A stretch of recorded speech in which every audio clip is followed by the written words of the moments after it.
We do not Yes. We do not have a physical quorum assembled yet, so we are going to go ahead with the informational items as we can. So that as a quorum is assembled, then we will be able to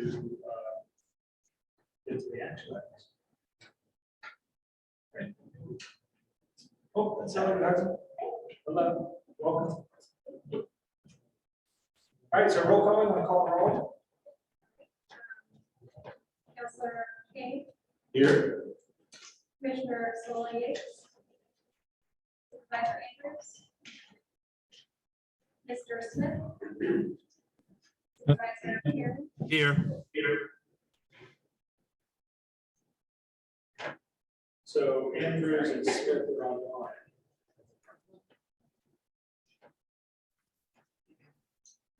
Ms. Wilkinson. Here. Supervisor Barlow. Supervisor Jones. Supervisor Reed. Supervisor Rutherford. Here. Supervisor O'Brien. Here. And Chair Galloway. Here. All right, so next item. Can we do the public comment? We can do public comment. We have to wait to allow electronic participation until we have a quorum present to make that. All right, so we can move to the public comment. So we will go to matters from public comments. From the public, are limited to no more than 2 minutes per person. Do we have anyone here this evening for public? Looks like we have one online. With his hands raised. What's that hand? Oh, that's me. That's me. I hear they call him Mr. Tubbs. Does anyone online want to speak, Mr. Tubbs? All right, we will close matters from the public. And then we'll go to our presentations. Which the first one, we're all here, we're thrilled to have Delegate Hudson. Hi, David, would you like to do the introduction? Yes, if I could, thank you, Mr. Chairman. You may know that back in 1968, the General Assembly passed what was then called the Virginia Area Development Act. And that was the act that created the framework for planning district commissions.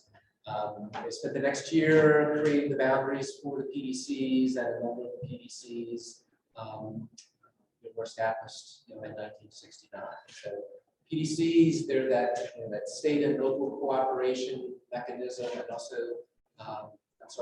local cooperation, but also state and local cooperation. In this region, we took a little bit more time to get the PDC together. So it was in 1972 that TJPDC was established. So we fast forward 50 years this year, and TJPDC is celebrating its 50th anniversary. So we're very pleased that Delegate Hudson graciously agreed to introduce a commending resolution at the this past General Assembly session, commending the TJPDC on its 50 years doing great things on the regional level. So that resolution was adopted by both the House and the Senate in early March.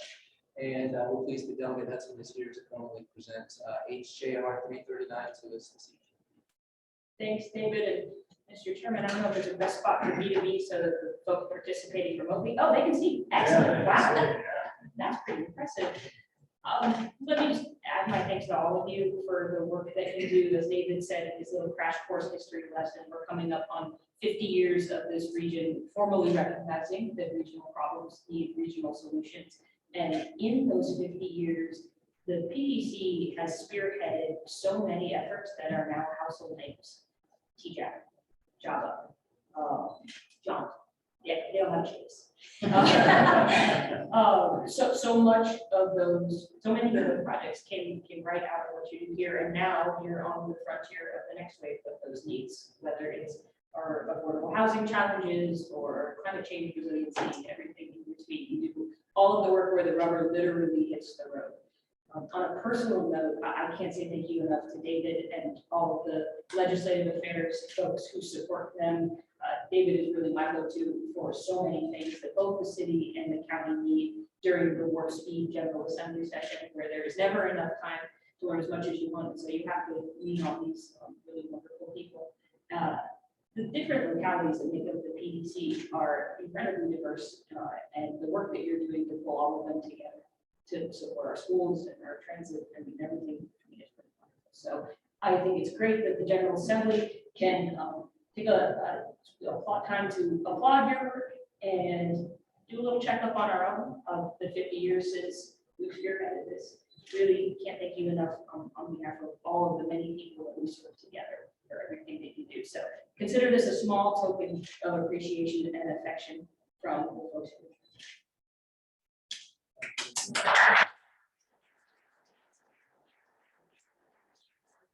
Prefer, and I would ask that the executive director, Mr. Blunt, accept the resolution without because you guys will want to put it in day in, day out.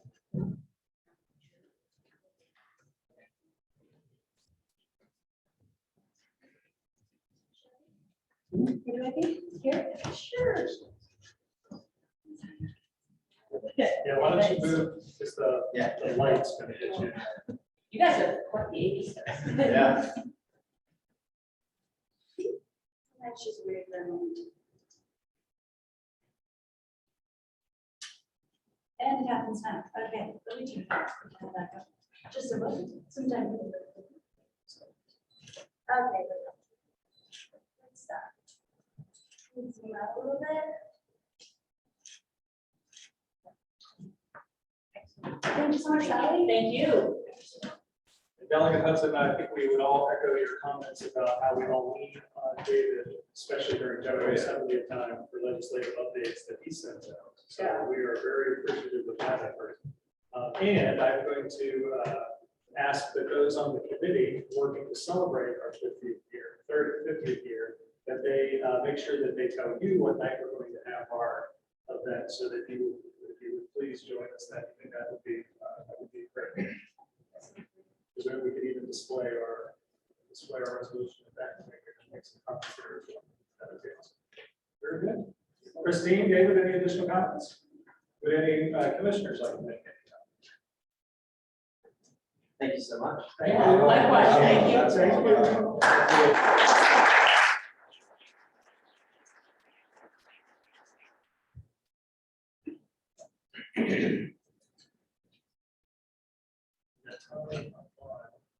Somebody else snuck in, right? Thank you, Delegate Hudson. Thank you. Thank you. Thank you. All right, so we can move to the next presentation, which is the Virginia Telecommunications Initiative 2022 update. Ms. Paul's house is with us. Good evening, Lori. Good evening.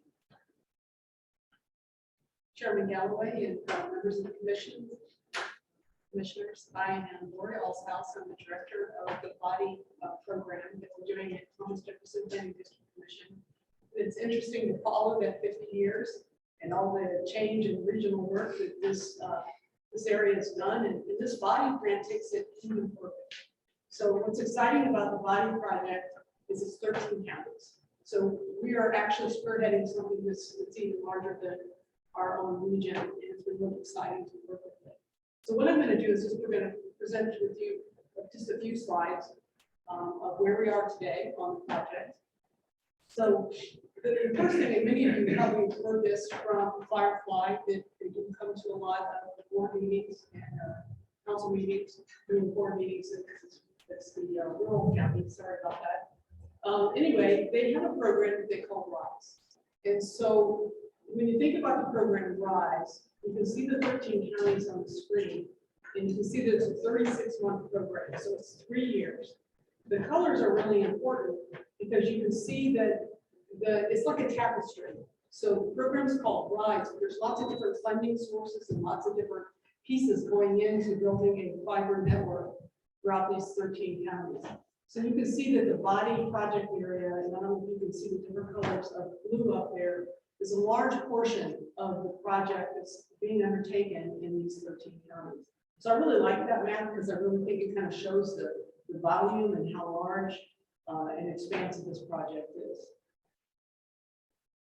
So also what's large is the dollar amount. It's a $288 million project. The body grant funding from the state, 79 million of it. And what's really interesting about this project is it has 209 million matching funds. A lot of times the matching funds is smaller number than the federal or the state grant. So you can see the matching funds, and a large portion of that, 61% of that is being paid for and supplied by the utilities. So it's got a very good public-private partnership piece going. And then 13 counties, and we have agreements with all 13 counties. These 13 counties are bringing match money also to the state. So it's a very large project with a lot of different counties, state, federal, and utility partnerships. And this is a timeline. We presented this timeline to you before.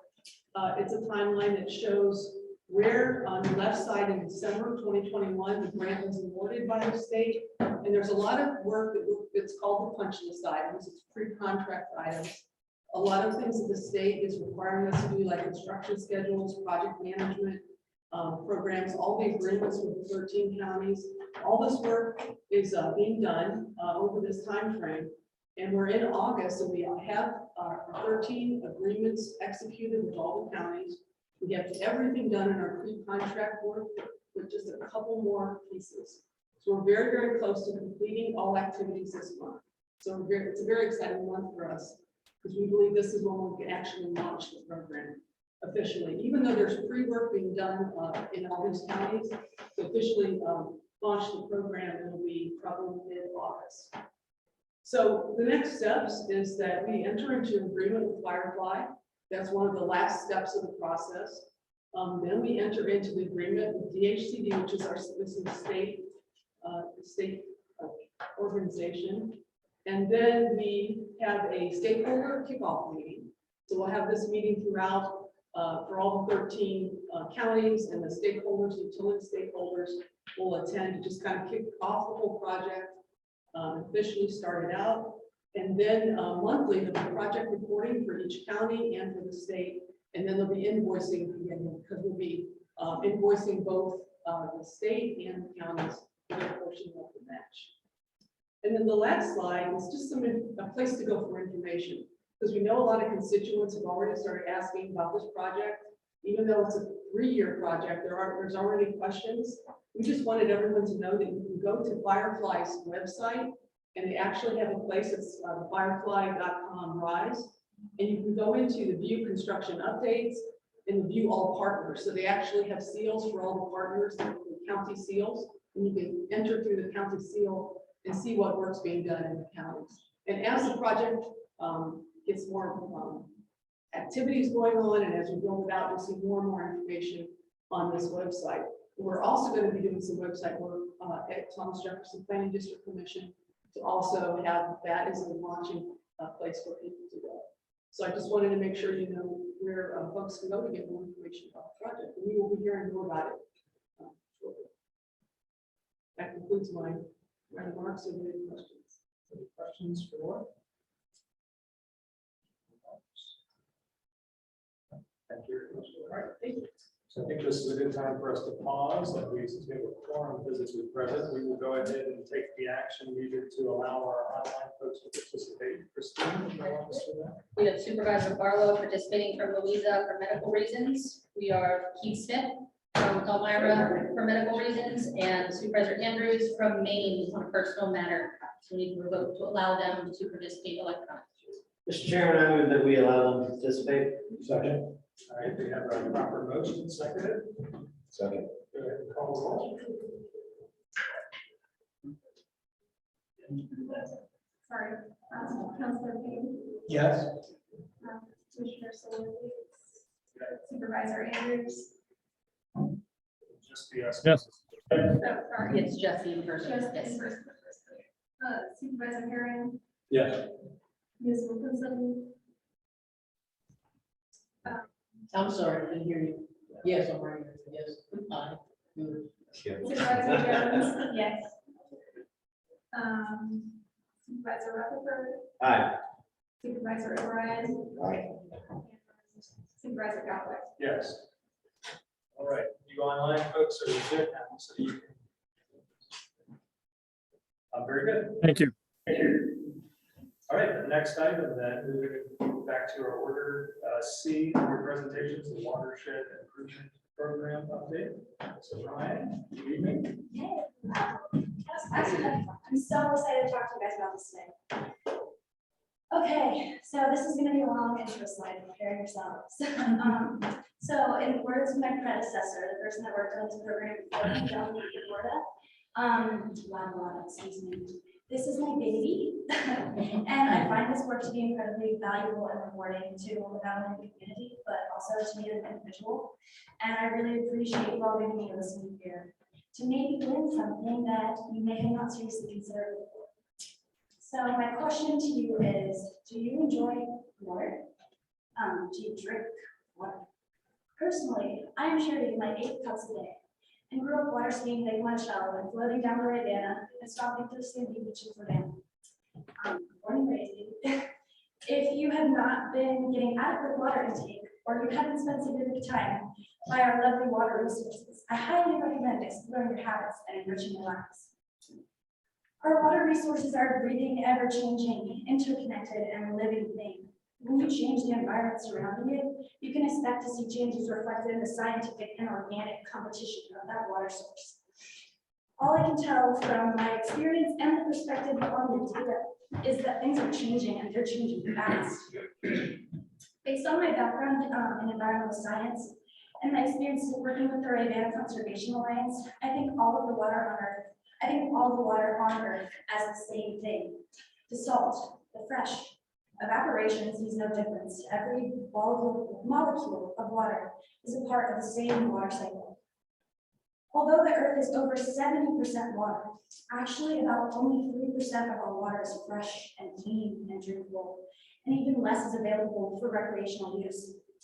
This is not something that's ever guaranteed. Today I'm going to be talking to you about the WIP and the why this matters to the globe, the state, your next door neighbor, based on the data published from state and federal and local researchers and agencies and the University of Virginia, my alma mater. What is happening on top of Mount Everest or at the North Pole or in that puddle in your backyard? All you have any semblance of control over is your here. And your here is definitely seeing the effects on increasing development and population increases. While I see this trend as inevitable, there are things that we can do in our everyday practices and our work to ensure that our water resources are a healthy, sustainable state.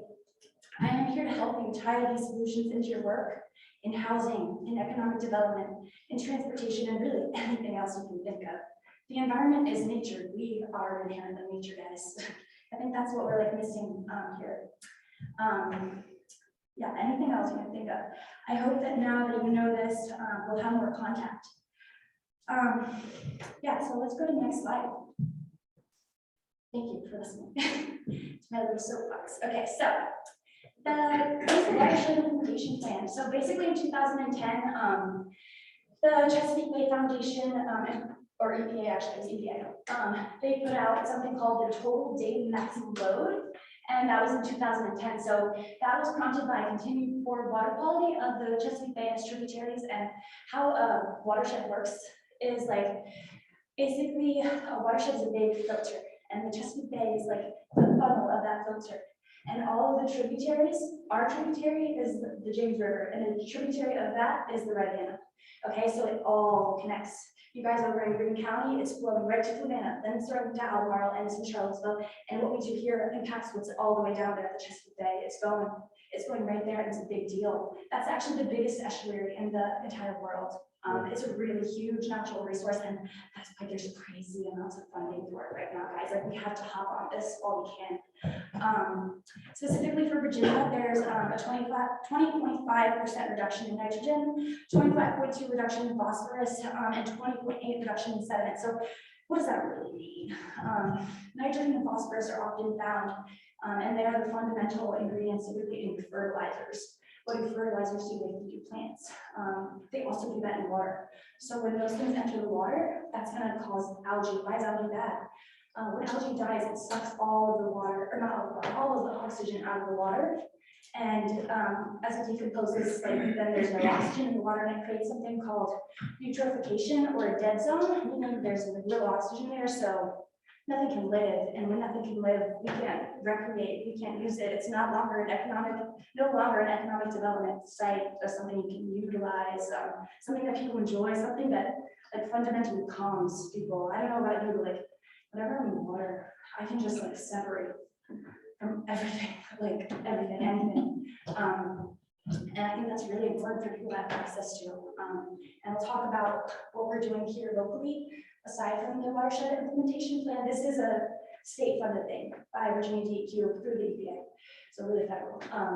But we have something called the Fluvanna River Basin Commission here, and that only consists of Charlottesville, Albemarle, Fluvanna, and Greene. But I think a lot of the things that we're covering there are really applicable to you guys over there in Nelson, you guys over there in Louisa. And this year we're planning a conference for September 29th. We're going to be talking about mostly solar facilities and the implications of having those, the land use implications, the planning for it, because right now it's happening so fast. Like it's popping up everywhere, I'm sure you guys see it. But people don't really have all of the knowledge that they need to make informed decisions about that. So we're having a few speakers come in that have really been working on this for years and years and years. We have the research, we have the UVA World Cooper Center Solars Initiative coming, and then we also have this organization called Encore. They started in Vermont. They're actually coming down, bringing the program to Virginia. And it's all about like really cutting edge science and solutions for implementing solar facilities without cutting down all trees to just like have them there. So like what that could look like is agrivoltaics, which really means like agriculture. Voltaics, like, so how those come together, solar, that's the land part. Agriculture, like let's have native plants there. Let's have like sheep that are grazing so that we don't have to cut the grass all the time, and the solar things can get the light, you know, that's what how we work. So doing that, we're using something that's deals with this, it's called like a Superfund site or a brownfield, which basically like means that that location was probably used for industrial uses, maybe coal ash. I know that's a thing over there in Fluvanna. And it's so polluted that you can no longer utilize that land for really anything. So slaps and solar panels on there, guys. Like, and something that Encore really wanted me to get across to you all. I'm going to be sending more information to my donor. But they wanted me to ask, what locations are you curious about if you could implement solar? And they would like you all to come prepared with a few things brainstormed out, maybe ask the public.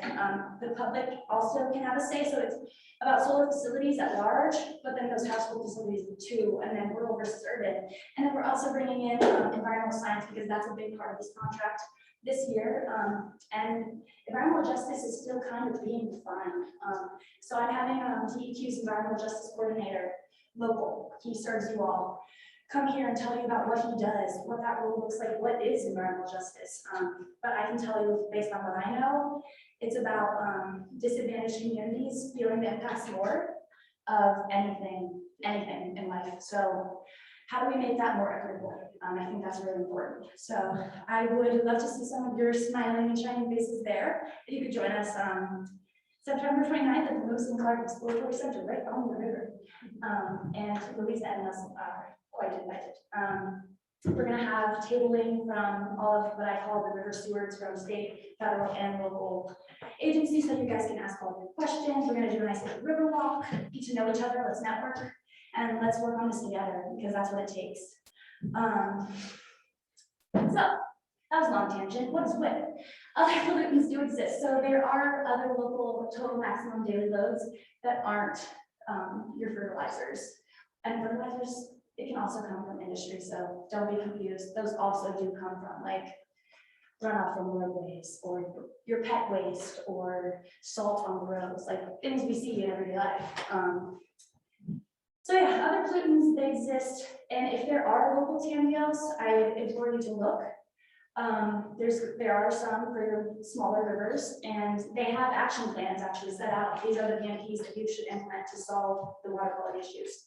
I can help you implement those, but all you have to do is ask. And basically what I'm saying about that is that like if there are more intensive regulations on local TMDLs, then those are the ones you follow, not the state ones.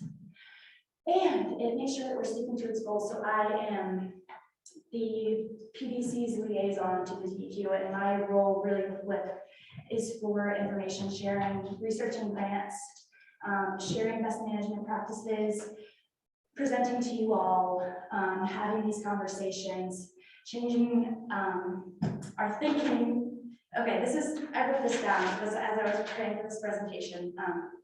So I think when you educate, you change people's thinking, and when you change the dialogue, you change people's actions, and then you change the results.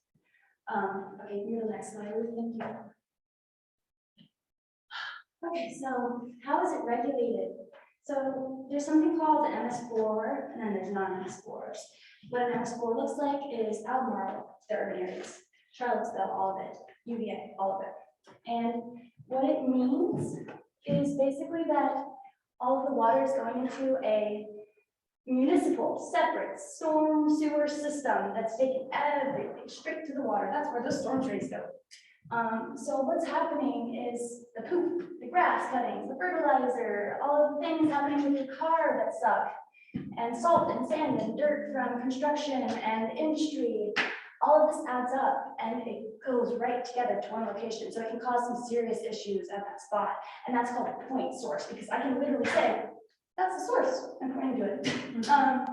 And so the MS4s, because they have a system and they can point to the issue, they have to regulate it. So there's a lot of things that go with regulation. What it can look like is the Fluvanna Stormwater Education Partnership. If you don't know about that, I would implore you to look it up. I am a part of it, but it includes sustainability from UVA, Charlottesville, Albemarle's water resources, Thomas Jefferson's Soil and Water Conservation District, and others, RCA. But they work together to come up with like an education plan that we all share on social media to get the word out about WIP and best management practices and money and all the good things in the world. So you should follow the TJPDC's Facebook and the Fluvanna River Basin Commission's Facebook if you want to know about that. Going with that, basically, the rural localities are everywhere else and they don't have a point source. You can go to the next slide. Oh yeah, they have a lot of regulations, so it'll also be like water testing, like more frequently, like the science, but also the education. So rural localities, I can't point to a source. I can point to multiple sources, but I can't really tell you where they're flowing from that because it's going to follow like the topography. So with the lowest point, you can probably find it, but I'm not going to do that. So we don't know, and so that means we have to implement the solutions across the board. Like we don't know. So when you're doing a new housing development, I want to see some best management practices, some rain gardens, some riparian buffer zones, some greenery, because not only is it like really good for the environment, but it also just makes things prettier. Like I think things just look better when it's not all gray infrastructure versus green infrastructure. Next slide, please. I would look at this PowerPoint because I have a lot of extra links to resources.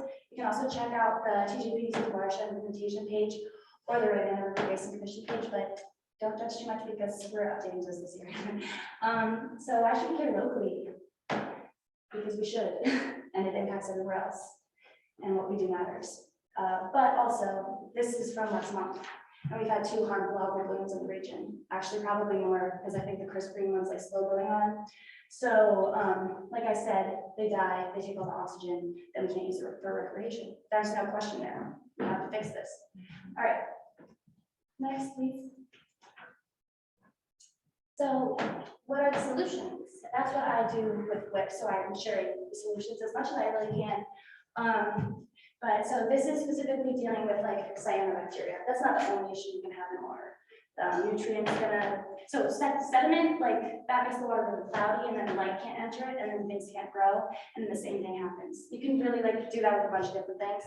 But what all of these letters signify is a best management practice. So like some solutions could be like going to those sources and saying, we're going to reduce the nitrogen and phosphorus that's coming out of that. We can do increased flushing. I don't know how feasible that is. I think that would involve like adding water from dams and then adding more water in so that you're diluting the amount of pollution, if that makes sense. Mixing more because a lot of nutrients will get stuck at the bottom or stuck at the top. So if you mix it, it's throughout the water table. You can change the food web to add things that eat that algae. You can do apparently ultrasonic stuff. I did not know that. sediment capping. So I actually did want to talk to you guys about this because there's a few lakes in our region and a few ponds. Dredging, I didn't even know this. I learned this today because I went to the Virginia Water Quality Monitoring Conference and learned a lot of really good things. But sediment, so what sediment is things that like die. So animals, any leaves, any trees, any branches, and all of those things have nutrients within them. They have that nitrogen, that phosphorus, that carbon, and a lot of other things. And when they die, they sink to the bottom and then they're trapped. And what we call that in like environmental science is that it's in the long nutrient cycle. So it will stay in the ground for years until it's cold, actually. And then we pull it out and we take all that energy again. But if you dredge it, you're pulling it all up, you're mixing it all back in, you're messing up that whole cycle. And it's in a short cycle now. So you're adding a ton more nutrients. So at Lake Monticello, at Lake Anna, what do? Like we have to dredge a lot. You actually don't, if you implement those best management practices on the ground, they're gonna stop those pollutants from getting in. They're gonna stop that sediment from getting in. And it really makes sense if you think about it because trees absorb water. What's in the water is those pollutants. So they're taking up the pollutants, which also just happen to be plant fertilizers. They're making your plants healthier. And then they're gone, not in your water, and you can drink them or use them. That's basically it. Yeah, that's it. But not here, next slide. So there's a guide to best management practices, and we're always coming out. And there's actually multiple guides. So if you see an issue, you don't have to do this because I'm actually kind of familiar with it, but you could look through it and find one on your own. You could ask your staff to do it. But what I've come to know working here for the past 8 months is that a lot of those rural localities, you guys are doing the best that you can. And you guys work so hard, and I've loved working with your staff, and you guys are very limited in what you can do. And as a TJPDC environmental planner, I work for you guys. So like, if there's something about the environment you want to include in your comprehensive plan, I can update that. If there's something about the environment you want to include in your housing plan, your small area plan, your multimodal planning, literally anything, ask and I'll do it if I have the capacity. And I'd love to, I'd really love to. Yeah, so we're contracted to DEQ, we do that coordination, that technical assistance. BMPs, there's the solutions and they're proven to stop the pollution. And they'll actually tell you what BMP is best for whatever pollutant you're dealing with. So that's why water quality testing is really important. Tell people, like tell the public, you can be engaged in citizen water quality monitoring and help find that data. So what that data can do, which is why I went to that conference today, is that, so those local implementation plans, they don't just come out of nowhere. They take years of research and data, and they're based off of that regular testing. So if regular testing isn't happening in an area, we don't know what the problem is, so we don't know what the solution is. So we need people to be testing. We don't have the capacity, so let's get help. That's why we're really working on a partnership with RRBC and RRCA. Yeah, next. And I just wanted to remind you guys of the co-benefits. As much as I am a full-blown hippie-dippy and I do love the environment, there are real benefits to this that are outside of that. There's groundwater protection. What does that mean? That's your well water. That's what you drink. There's reduced flooding. A lot of you guys are dealing with more frequent flooding right now, and those best management practices also happen to be that solution. There's going to be less frequent dredging. There's going to be just some natural beautification of your landscape. There's going to be wildlife protection. The bees are going to have a place to run, and the deer can like go through connected pathways. That's actually why I just worked on a bicycle and pedestrian infrastructure plan for Standardsville and Scottsville. You should check it out if you're interested. But I talked in there about green infrastructure planning and the concept of an emerald necklace. And the reason why it's so important to have a necklace, which really means a circle of interconnected space of vegetation, is because that connects the habitat for the wildlife. So the squirrels now can move all around that, and the deer and the breeze and the birds, and things are good and happy and nice. Like I just enjoy those things. I don't know how you guys. Seafood's so good. Recreation, economic development. Let's bring some people in. Let's get people on the river.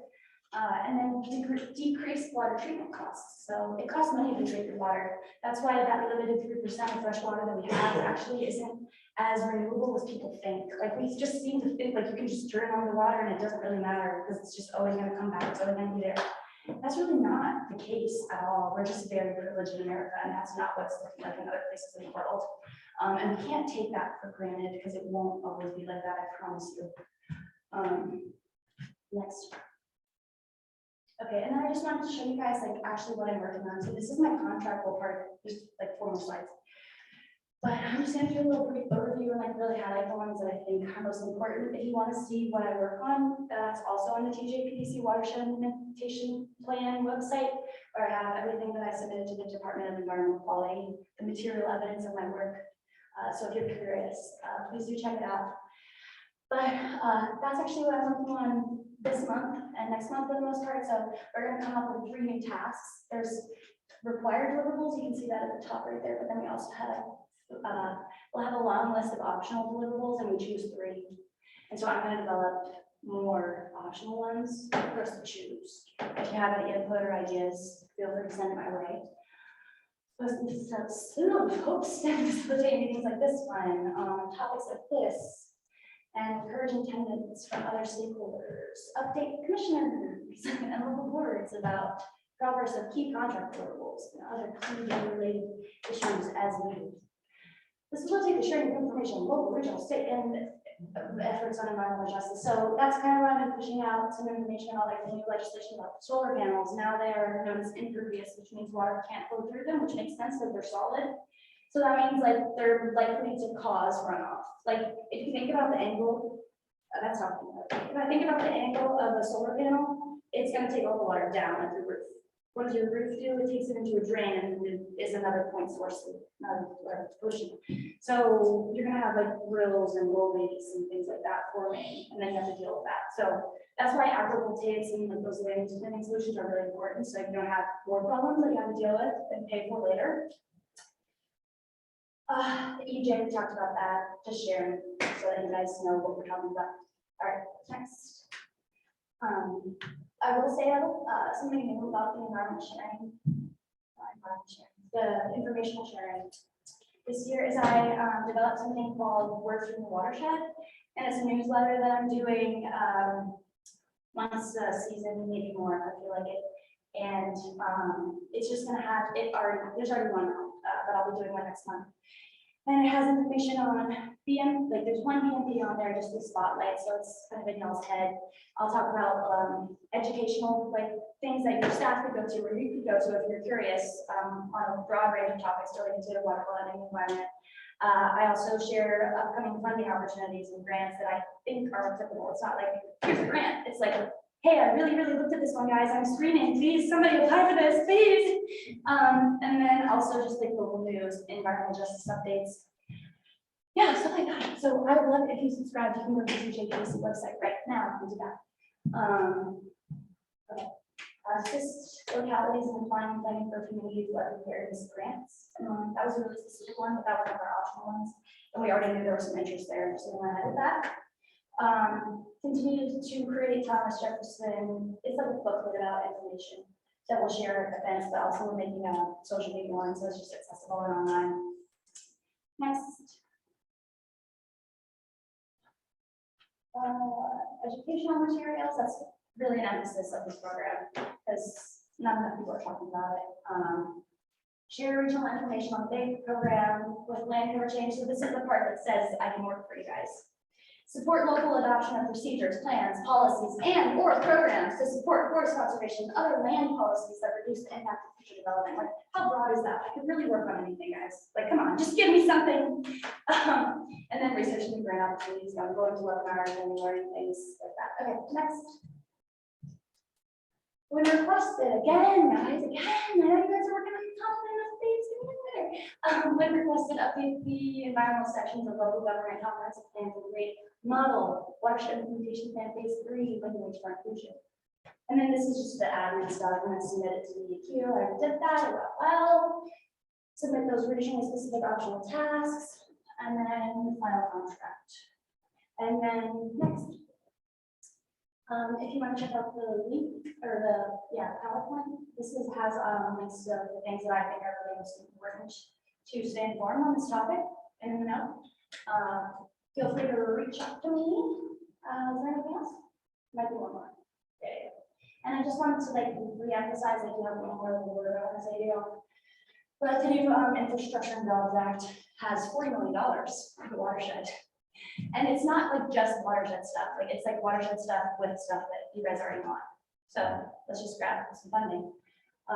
National Fish and Wildlife Foundation, Chesapeake Bay Trust, USDA, DEQ, DCR, USDA, all of them have so much funding, so much funding. Okay, next. And then I just wanted to give you guys a few action items to walk away with today. And they're non-regulatory, you don't have to change any laws or anything, you know, you probably should. Apply for funding to implement stormwater best management practices on locality-owned property, or contact the TJPDC for grant assistance. You see a place that just has green grass, we could put some flowers there, it'd be nice. And then you have like butterflies, distribute information on what the network. I would love if you guys share my newsletter. I've got about like 95 people on it now, but I would really like to reach more. Encourage citizens to contact their soil and water conservation district. They offer so much financial and technical assistance, and they do second pump outs. They will literally go to your land and say, this is the best way that you can have your land so that you're like doing conservation landscaping and like managing your water, and they'll do it all for free. Like it's free. They'll just come out there and say, if you want to do this, you can do it. And then you can incorporate best management practices and green infrastructure into all of your grant applications. Today, not today, 2 days ago, I submitted 3 smart school applications for Nelson County. And I'm really excited about them. Good job. But I just wanted to say that part of smart scale application is the environment. And there really weren't that many considerations for it that I saw, and there's opportunities for it. And we could have done that, and your application might have been a little bit stronger. But maybe next time.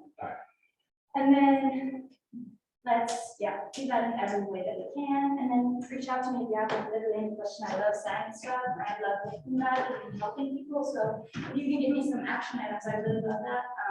I will say that the hardest part of my job has really been trying to understand the unique landscape and nature of each one of those TJPDC localities while applying targeted and tested local solutions. So I really appreciate it if you can help me to identify your unique problems, and I'll be in a much better position to support and provide value to your localities. Please help me get this word out. I'm happy doing the information sharing. I currently do go, wow, wouldn't it be so rewarding to get some solutions put on the ground here and enjoy the fruits of our collective efforts. And yeah, I've been asking about science questions to really get fired up, but you have to be prepared to witness that. So be prepared. I like to know how things work, and I'm curious the most about things I don't understand. So it's just my cup of tea. And I challenge you all to not only look for problems related to this, but also for solutions. So there's so many resources right now that provide solutions, and some from the state agency may be pretty too expensive funding to implement these natural affordable solutions right now, and it's your choice right now. But at a certain point in the future, it will be mandatory and it will cost money. We really do have an opportunity here to do something with this information. I hope some of the background I gave you today will help you notice this power and collect solutions. Please reach out to me when you come across anything or are curious if something is different. Thank you guys. Oh my gosh, you are really passionate. You're fabulous. Thank you. Can I take you home? Your energy is phenomenal. Thank you. Do we have any quick questions here? Is the interest of time, we have time for one or two, if somebody would like to ask online or here. And then the presentation is in the packet, and then I assume everybody has your contact information. Yeah, it's on the TJPDC website. We have a staff page there, and all of our information is there if you're ever curious. Phenomenal, fantastic information. In your research thus far, have you come across any projects or localities that you've been really inspired by in terms of how they're handling improvements to their watershed? Yeah, the Hampton Roads area is one that's like right on the bay. So they're actually kind of like the leaders of all of the Virginia PDC's web programs, and like they're really instrumental in doing like really cutting edge research. And I take a lot of inspiration from what I do, a lot of the resources that I have on our website from them. And I will shout out Casey Filipino over there. She's a PhD, and she's just really transform that area, I think, and I'd like to emulate that if I could. Yeah, I'd say that. I can't remember off the top of my head, but just everything and all things. What do you think is your greatest challenge in this particular region? If you had one agenda item to pick, what would be the one that you would work on in this region? Like an environmental issue, or like an issue I have with doing this job, like something that's hard for me to do this job. No, environmental, as far as watershed and environmental, what is one issue that you would have our localities really focus on? Agriculture, Agriculture. 100%. Runoff from it? Agriculture, yeah. Yeah, and there's really simple solutions that you can apply there, and that's called stream exclusion fencing. So like literally excluding your cows and your horses from the streams so they can't move in it. Basically, or riparian buffers, so they recommend 100 feet of riparian buffers, which is just a forested area basically. And what that does is stops pollution as it comes closer to the water. So it filters it. Yeah, I'm actually at a farm in Louisa. I have 4 horses. You should have the soil and water conservation district. She has all of that. They came in a few years ago. They put automatic water in. Isn't it awesome? Fenced off the river. She's a lot of creeks and tributaries, little small ones that go through. Everything's fenced off. Horses cannot go. It's a pretty big operation there. It's really a phenomenal job that they did. Yeah, and Very something I impressive. didn't know about soil and water conservation districts is actually that they like focus on homeowners. Like they will help localities, you have like a specific site maybe that you want to check out, but like they are there for the homeowners, and I've been like communicating with them because part of what we're doing with the RMC next year, if anybody's interested in being a part of it, is having a stakeholder advisory group. That's going to be like all of the river stewards from state, federal, and local agencies, and the TJPDC, law of our commissioners. And the point of it is going to be really to collaborate to find solutions to these grants that are coming up, so we can talk about it with informed people that know the problems, and then find the best person to apply for the grant if it's possible. Like if it is feasible, if we have the resources, we're going to do it. So I'm really excited for what's going to happen next year. We're presenting the work plan to the RRBC on August 15th. If you want to check out that meeting. And I'm very interested in the solar. That you're Yeah, talking please about. come. I think it's gonna be Especially really for good. that, we're really knee deep in solar right now. I know we can. That's when we are the county have one of our projects not to do it. That's in the news, you know? And it's crazy because there's so many people that want to help. Like there's so many people that have this same passion that I do about the environment because they think it's life or death. Because it might be. And if it's not, okay, then we're wrong and we did something cool for the environment anyway. Like, I don't think we should fight about this. I don't think it's like an environmental, global climate change, political issue. I think it's just a local issue that we're facing right here. It's like in the palm of our hands and the solution is so close and we just aren't going for it. And I don't understand. I'm having a really hard time. But I don't want to pressure you all. And I know you guys will make the best decision based on your constituents. But I just wanted to share my perspective based on science. It's not opinion. This is based on science. And I really felt like I had to share. Thank you. Thank you so much. Thank you for your All time. right, we're going to move on to CFP and you can follow that interview. All right. All right. I have my doubts. This isn't housing related. Yeah, there's housing. This is housing. Thank you so much.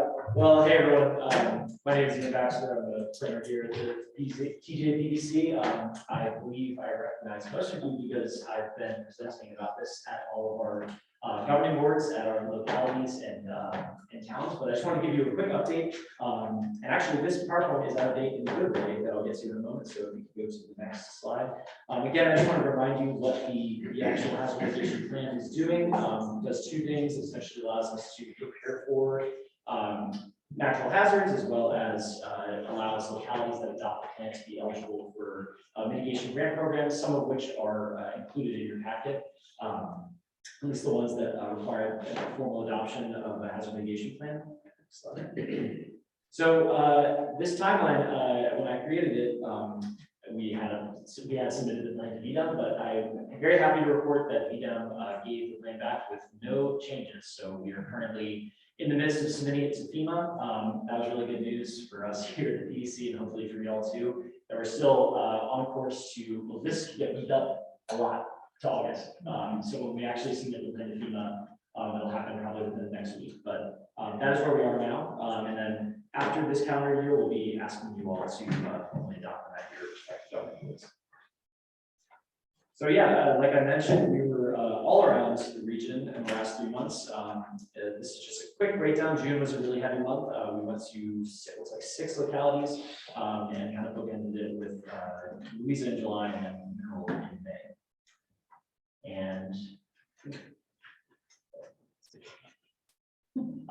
And yeah, so I said here incorporate comments. Maybe I was being a little bit pessimistic because we have nothing to incorporate here. We're really, really excited to submit the plan to FEMA.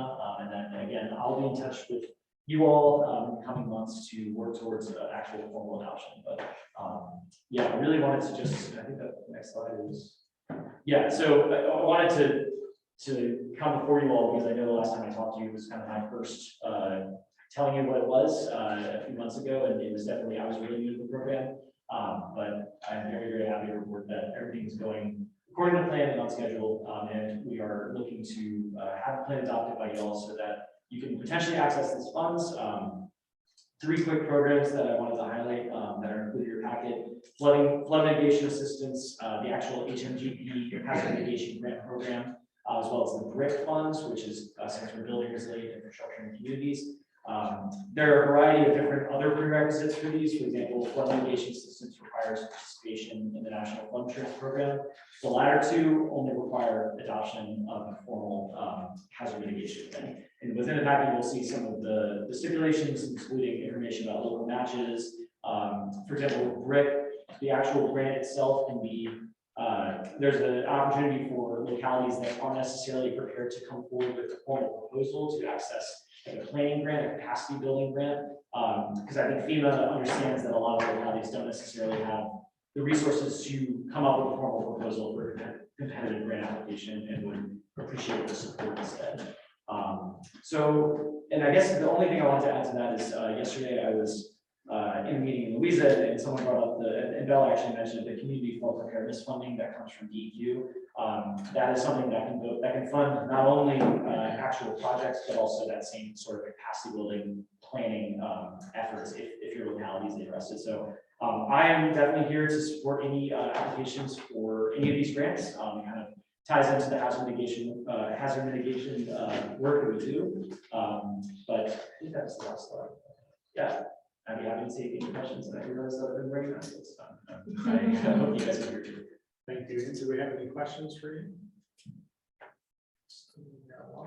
Do you have some examples of how some of those grants were used by locality? Yeah, so I think the BRIC grant is actually really interesting because the range of funding, it's really, really wide. So you'll have $1.5 million projects, then you'll have projects, I saw a few that were 300,000. And again, a lot of the BMPs that Bella was mentioning are included, especially when you're talking about flood preparedness and flood resilience. So, you know, a cheaper project might be a nature-based solution, whether that be building a riparian buffer, and then some of a much bigger effort might be we're actually going to redirect the stream, or we're gonna elevate or retrofit houses that are in a floodplain. So I actually think that's a great question, because I think it's an important point that you don't necessarily have to come to this with, okay, we want to fund something that's going to cost upwards of a few $1 million.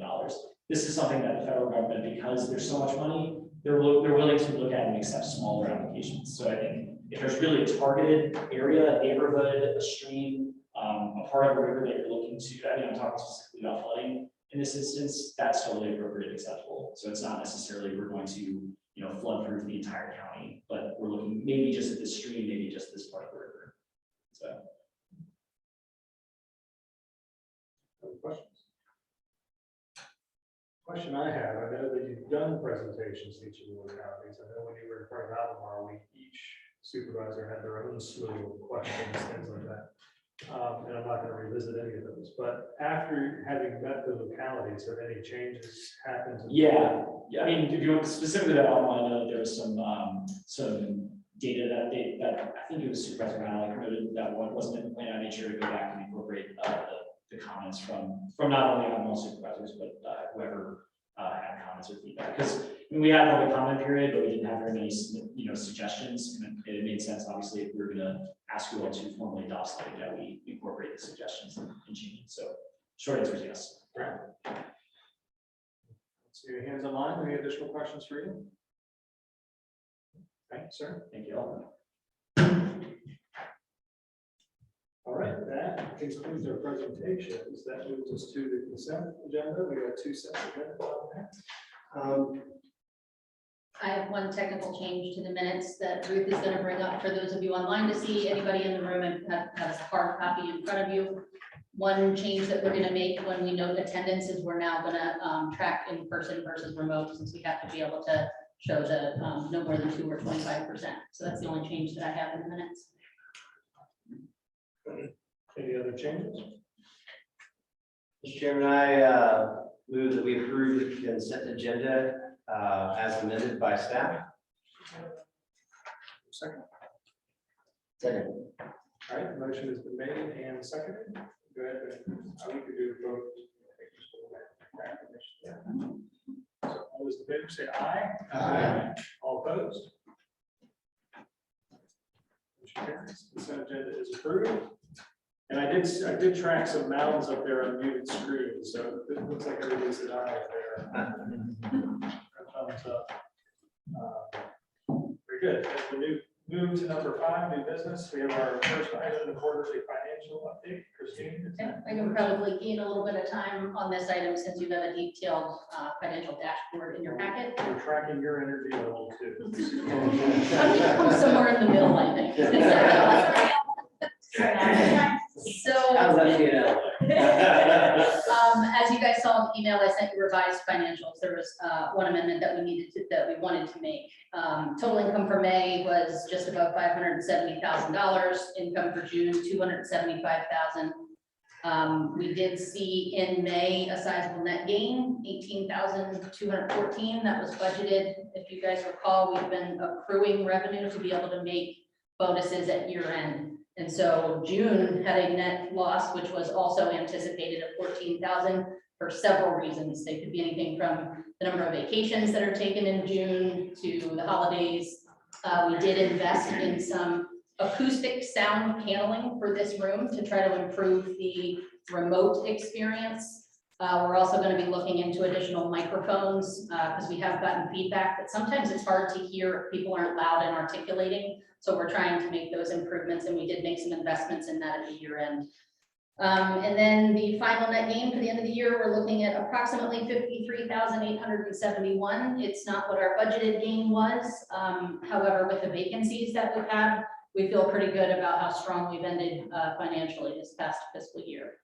Happy to address anything. I do want to draw attention to the unrestricted cash. Our goal is to not fall behind 4 months of unrestricted cash on hand.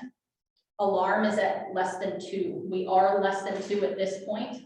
However, since we are in a growth phase and we have larger grants, we're having larger cash outlays and larger receivables as we size up into that. And so many of our grants are reimbursable on a quarterly basis. So we're paying out cash that is a receivable that we'll receive after that quarter is completed. And so it's something that we're keeping our eye on very closely to make sure that we don't have any cash flow issues. We do still have well in advance of our 5 months of cash on hand at 8.83, I think it was, the net quick assets. And so we're not at any alarm phase for that, but it is something that internally we are paying very close attention to as we are working on larger programs and laying larger cash amounts out than we're used to.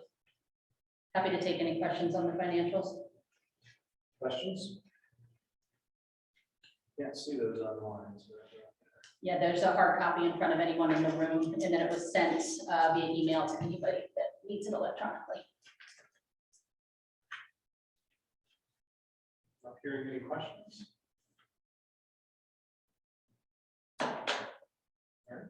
Do we take action to accept the reports? You do. Reports? Yes. So there's a motion to accept the quarterly financial update. So moved. Second. All right. And I think we can do an acclamation here as well. All those in favor, say aye. Aye. Aye. Any opposed? All right. It is accepted. Thank you, Christine. And the next item, B, under new business, authorization to engage in auto auction. Emery. Yes, so there was Make sure you speak loud enough because they're in there was a memo in your packet asking for permission for us to engage in a public auction to procure a vehicle for the cigarette tax board. The reasoning for that is we've had a lot of difficulty finding a vehicle to procure under our normal methods, state contracts, cooperative contracts. And a lot of the dealerships, when I've called, they've said, you know, we have vehicles available, but it'll be a year before it'll be delivered. And we have hired our cigarette tax compliance agent, and he has started working. And so while we can have him drive his personal vehicle, pay mileage, this is not going to work in the long term. We could also use rental car, but that's going to be expensive. So we really have an imperative to buy a vehicle sooner rather than later.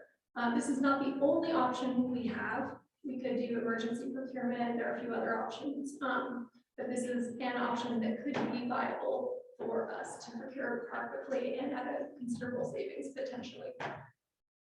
So our recommendation is to have you guys authorize us to try auto auction, but it is your call.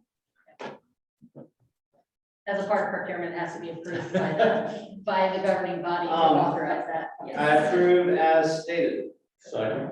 Was that a Tesla? It's actually a Cybertruck, they aren't out Let's yet. start implementing those environmental solutions now. Did you say bicycle? I forgot. I like that. Motion's been made and seconded. Is there any further discussion? On this item? You're gonna change your motion. All right. We'll go ahead and vote by acclamation again. So all in favor, say aye. Aye. Aye. Opposed? Motion carries. Thank you, Ms. Hunter. Okay, the next item C, Virginia Telecommunications Initiative 2023 unsolicited proposal. Mr. Vaughn? Yes, thank you, Mr. Chairman. I believe I do have a few slides to run through very quickly this evening. You do have a memo in your packet, as well as the unsolicited proposal that TJPDC received last week that we'll also be talking about. The first part of the memo really address more what Ms. Osmoss was talking to you about earlier with regard to body 22. I wanted to just briefly update you on body 2023 and where we're headed with that. So in order to be able to, public entity to be able to apply for a body grant from the Department of Housing and Community Development, you have to first indicate you intend to apply. And there was a deadline of July the 7th in order to submit a notice of intent or a notice of application to the HCD. TJPDC did submit such a letter. It included our intent to apply and listed the possible entities or jurisdictions to be covered as the same 13 counties that were part of the Body 22 project. Again, as has been in the past, public entities are the applicants, and then a private internet service provider, private sector provider is required to be the co-applicant. Interesting thing with Body 23 that's different from Body 22 is what grant funding is eligible for. Under Body 22, it was areas deemed to be unserved if you were no more than 25 down and 3 up. You can see that they have changed that criteria to be under 100 down and 20 up. So for, as Ms. Alshouse was explaining earlier, the project that we have with Firefly right now is covering the overwhelming majority of the areas in those 13 jurisdictions. But there will be pockets, and you can see in looking at the unsolicited proposal for Firefly, there's about 8 of those current 13 counties where there are some pockets that would meet this new criteria and then potentially could be eligible for funding under Body 23. Body 22, 3-year time frame. Body 23, because it's smaller in nature, will move back to what's typically been seen with previous body offerings of being an 18. Next slide, please. So as has been mentioned, TJPDC last Thursday, a week ago, did receive the unsolicited proposal from Firefly to be a co-applicant, to be our partner, again, in applying for a body 23 grant. In accordance with our PPA guidelines, the commission adopted back in April. We're recommending to you tonight, again, that unsolicited proposal is included in the package, that you accept this unsolicited proposal for publication and consideration. And on the next slide, which I think is the final slide, kind of leads you through the next steps should you choose to take that action. Tonight's action would then trigger staff tomorrow publishing a public notice that we have received an unsolicited proposal. We can put that on the TJPDC website and leave that there for 14 days. We already have a section on the website, very front page, that contains the PPA guidelines that were adopted by the commission. We will probably post put that public notice as well as the unsolicited proposal from Firefly that has been received in that same section. In the meantime, staff would be reviewing the unsolicited proposal and any others that may come in during that 2-week period in response to the public notice. And then at some point, I guess later in the agenda, there will be a request of the commission to schedule a special meeting in order to hold a public hearing on the unsolicited proposal that's been received and any others that may come in, and to take action at that time as well on accepting a proposal. That should take place prior to the very quick deadline that we're facing for August the 25th for TJPDC and co-applicant to submit the grant application for 2023 bond funding.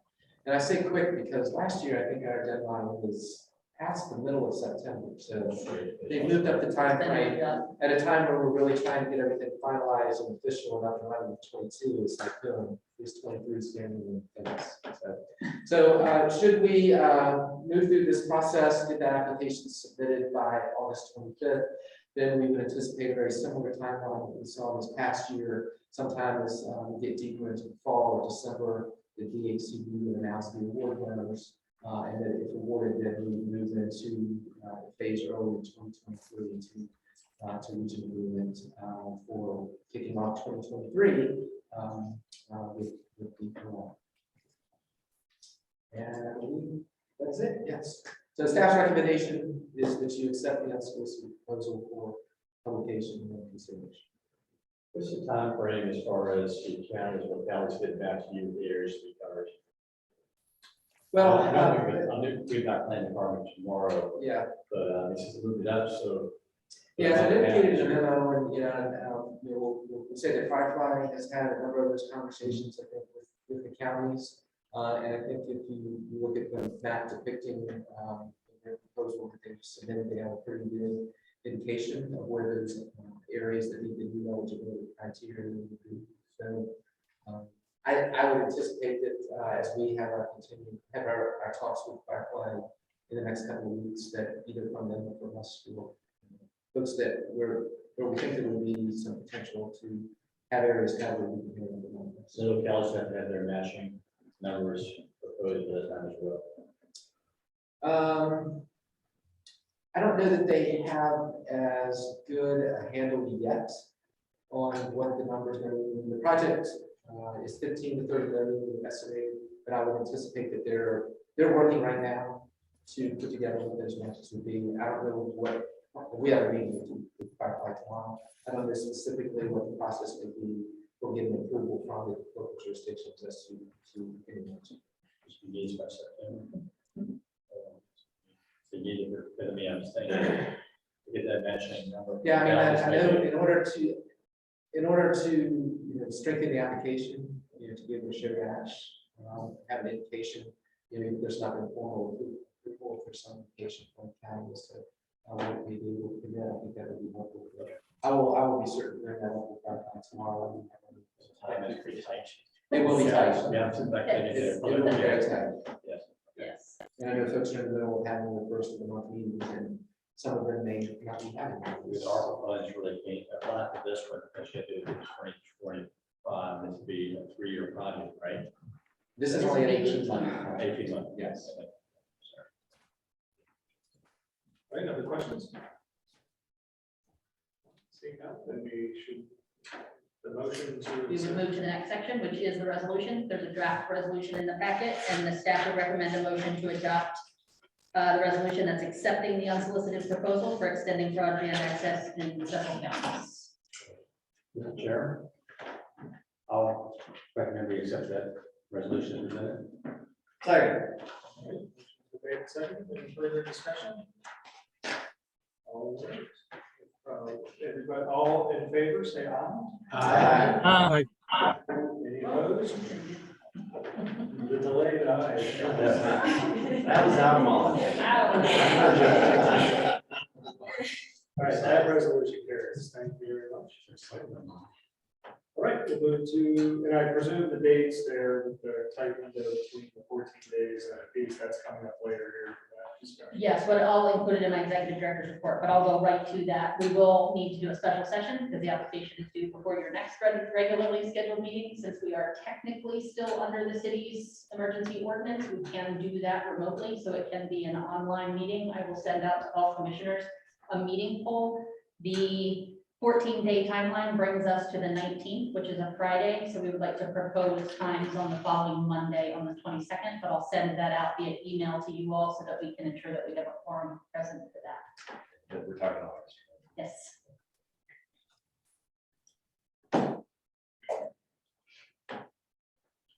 All right, and then I'll keep going on the executive director's report. I'm not going to go through all of these because you do have it in your packet, but I wanted to highlight a couple.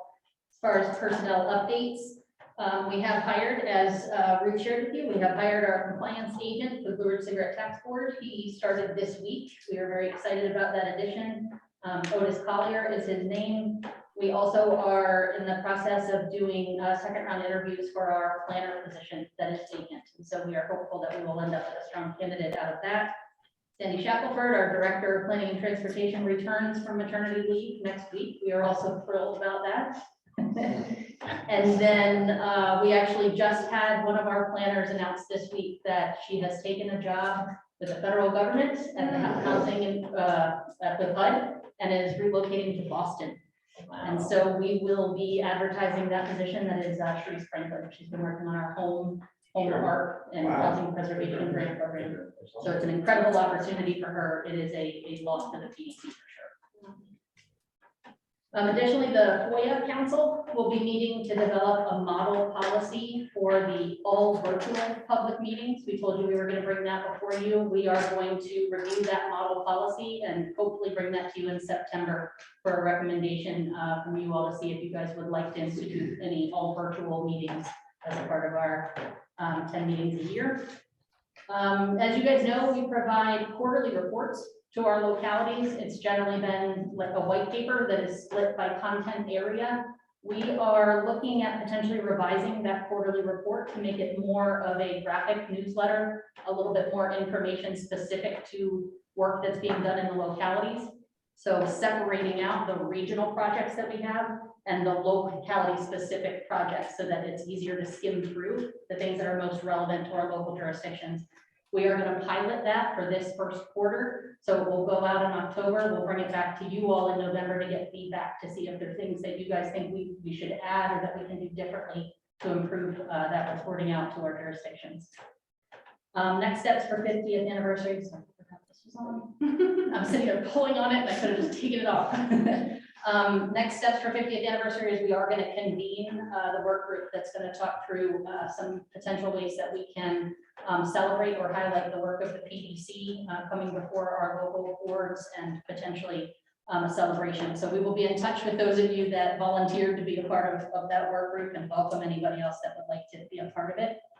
And then I listed for you all professional development that staff has taken advantage of. We've had a significant amount of staff going to professional conferences to make sure we're staying up to date in state and federal funding opportunities so that we're looking out for our region as far as opportunities that the PDC can contribute to your local priorities.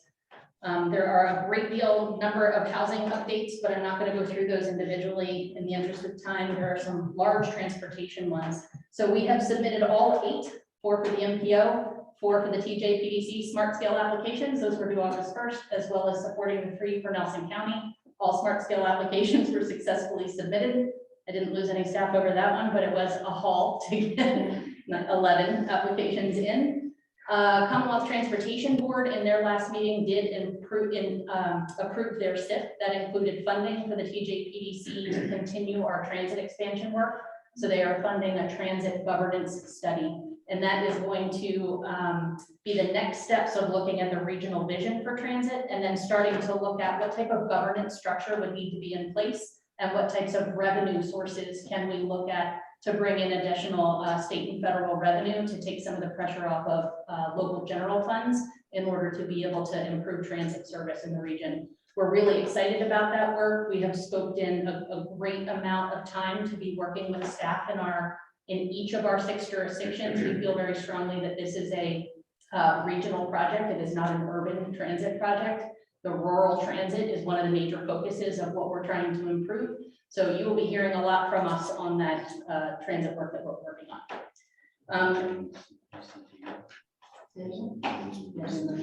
Yeah. David has an addition. I was to say, Christine mentioning the CTB triggered me. There's a new CTB member for the Culpeper district. It's from Fluvanna, I believe. General Byers was appointed by the governor last week to take Allison to Thompson. He will be the new sitting member for the Culpeper district, the Lynchburg district.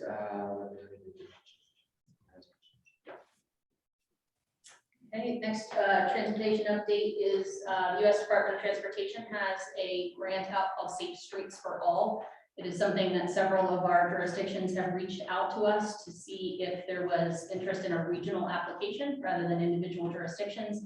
I've spoken to staff in all 6 jurisdictions that have indicated interest in all 6, which means we will be furiously trying to come up with a scope for this to make sure that we request the appropriate amount of grant funding from U.S. Department of Transportation. We will be coming back to your staff to likely come before your governing boards before September 15th to see if you are committed to that project and if you are willing to contribute local funds. There is a 20% required local match.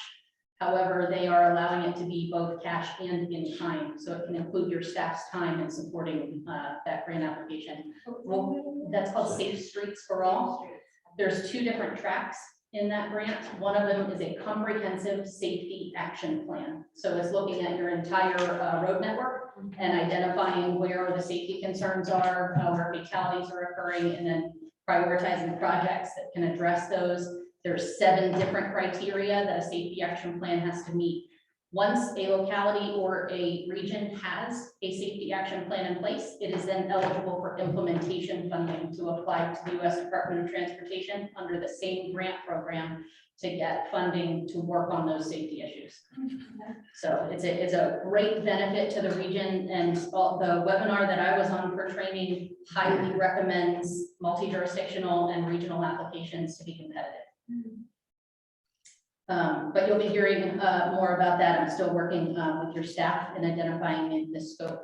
That grant program allows for either a regional comprehensive safety action plan or individual plans for any jurisdiction that joins a multi-jurisdiction. So that's one of the things we want to ensure is that each locality gets what they need out of that plan. So it could look like individual plans for your jurisdictions rather than one more broad plan. I'm going to skip environment because you did so much on that and so did Ian, so thanks to staff. And then economic development. We were awarded the Economic Development Administration SEDS grant. That's a $100,000 project. 80,000 of that will come from EDA. We've had our kickoff meeting with EDA already. We will be forming a strategy committee that will lead that work. We applied alongside the RRRC, Rappahannock-Rapidan Regional Commission. We will complete a SEDS, which is a comprehensive economic development strategy. We'll complete one for our region. Simultaneously, they're completing one for theirs, and we will incorporate a multi-regional chapter on linking the 2, since we know economic development goes beyond our own borders. And so you'll be hearing more about that as well. This is new for us to have an economic development grant coming in. It's the first time we've received funding from the EDA. So as we learn it, we will be bringing it to you all. It's very exciting.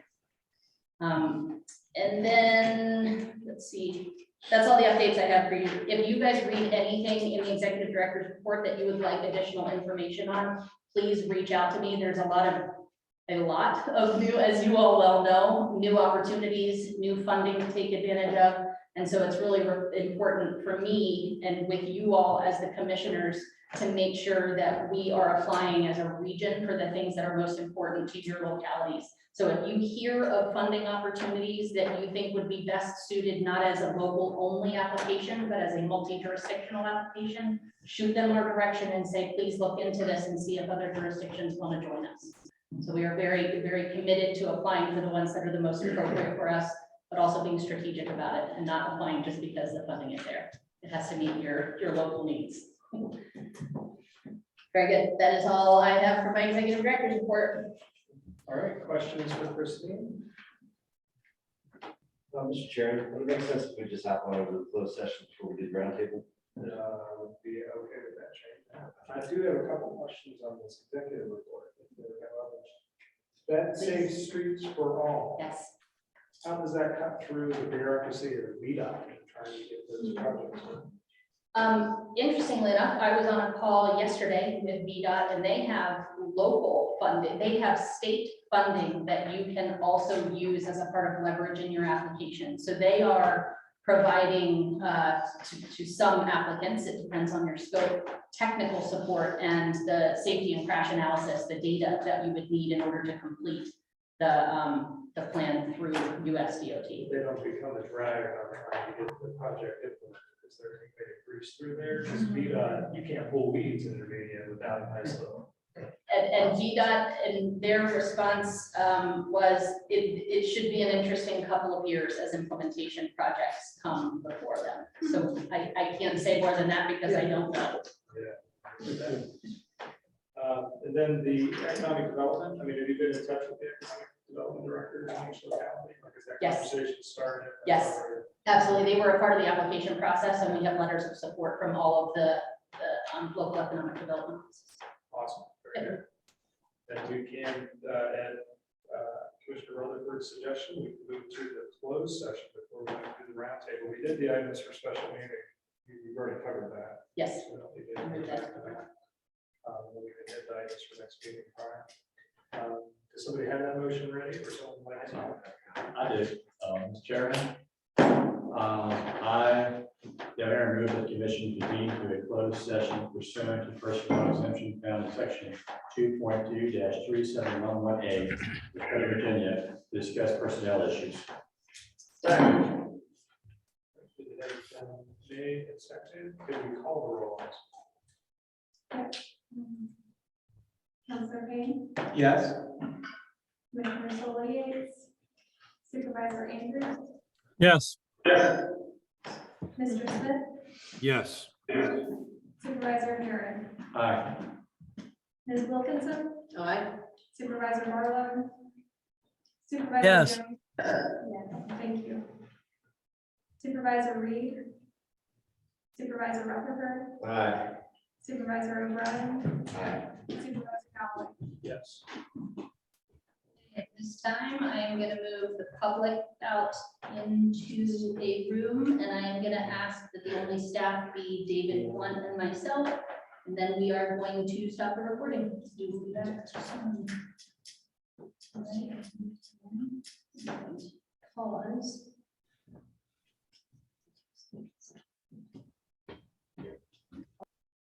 Recording in progress.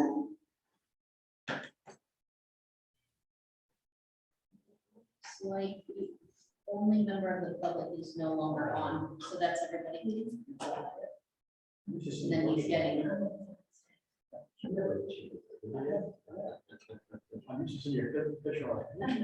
are back to recording. Are we? Yeah, just Wait for Rich. She's doing that anyway. All right, I'll just call the roll for the vote. Closed session. Was the motion seconded? No, I thought I already made a motion yet. I don't move the commission next to closed session. Second. Motion's been made and seconded. Do I need to call roll? Go ahead and call the roll. All right, Mr. Payne, Yes. Mr. Andrews, Yes. Mr. O'Brien, Yes. Mr. Smith, Yes. Mr. Herring, Aye. Mrs. Wilkinson, Aye. Ms. Jones, Mr. Barlow, Yes. Mr. Rutherford, Aye. Mr. Galloway. Yes. We're out of closed session. Certification. Mr. Chairman, I therefore move the commission certify that to the best of each member's knowledge, only public business matter lawfully exempted with open meeting requirements, Virginia Freedom of Information Act, and identify the motion authorizing the closed session were heard, discussed, or considered in the closed session. Second. Motion made and seconded. Roll call, Mr. Payne, Yes. Mr. Andrews, Yes. Mr. O'Brien, Aye. Mr. Smith, Yes. Mr. Herring, Aye. Ms. Wilkinson, Aye. Ms. Jones, Mr. Barlow, Yes. Mr. Rutherford, Yes. Mr. Galloway. Yes. All right, and motions coming out of closed session. Yes, Mr. Chairman. I move that the Finance Committee convene an executive session. I'll second that. Motion's made and seconded. Call the roll. Mr. Payne, Yes. Mr. Andrews, Yes. Mr. O'Brien, Yeah. Mr. Smith, Yes. Mr. Herring, Aye. Ms. Wilkinson, Aye. Ms. Jones, Mr. Barlow, Yes. Mr. Rutherford, Aye. Mr. Galloway. Yes. Very good. Thank you. Sometimes we get interesting statistics.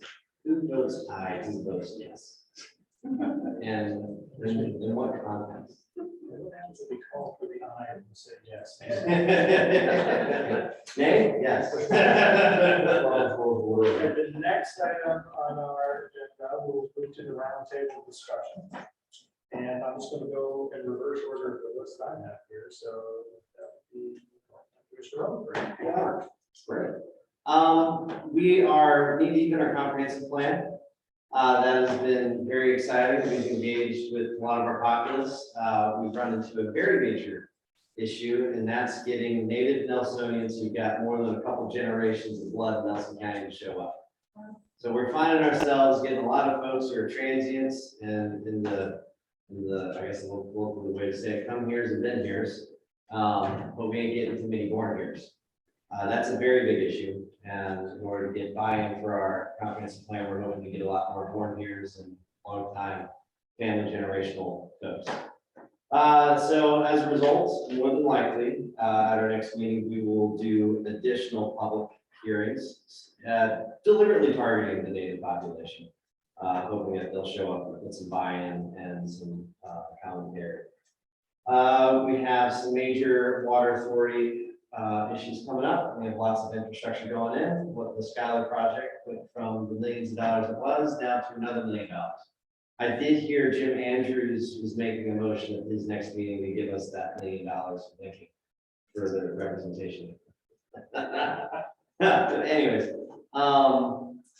we have that. We have recently transitioned our county administrator internally, Candy McGarry. We are very proud to have internally promoted someone who's been with our county for a couple decades. She brings lots of experience and lots of county knowledge, and she ain't going nowhere. That's a good thing. Nelson County is very excited about that. We have had a lot of discussion in our conference plan about affordable housing. Someone tell me in Baxter for me.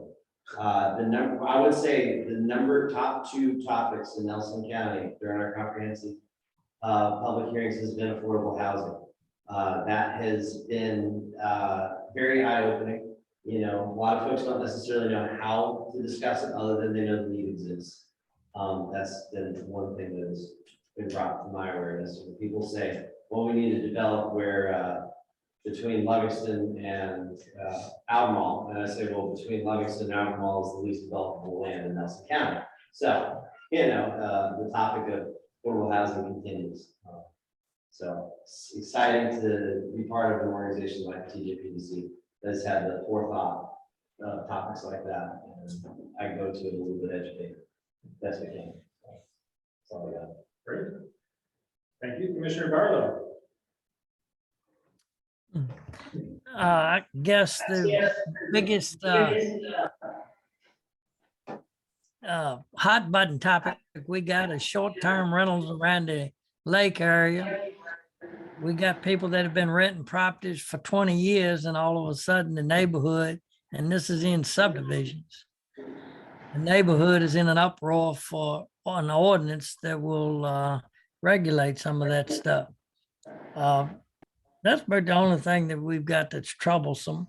I would like to say that I enjoyed sitting in on the regional transit meeting on the 28th by Zoom. That was a really good meeting. And we also had some stormwater issues that have risen in the town of Louisa. And Ian was nice enough to end that. And that will be a controversial remedy, I'm sure, eventually. But anyway, for the most part, everybody's behaving itself on the board, so we got things pretty quiet. I didn't hear that. I heard Rachel. Except was just- Except for Rachel. Yeah, I guess we're behaving ourselves. And now we'll hear from Commissioner Jones. Yeah, well, to follow up behind Tommy, and I want to apologize for being late. Crazy week, and I came meet at me, and the train stopped me, and I just sat at the train. So I apologize. The thing we did do this week, we've only been meeting once a month this summer, is we passed a solar ordinance. And that took a while to hammer out. As you know, Louisa, I think with many counties are kind of becoming the mecca for solar, and a lot of farmers are looking into that as a revenue stream for them. We only want 3% of our county to be solar. Our ordinance included many things too. The controversial items on it that we kind of hammered out was we were trying to limit it to 151 megawatts.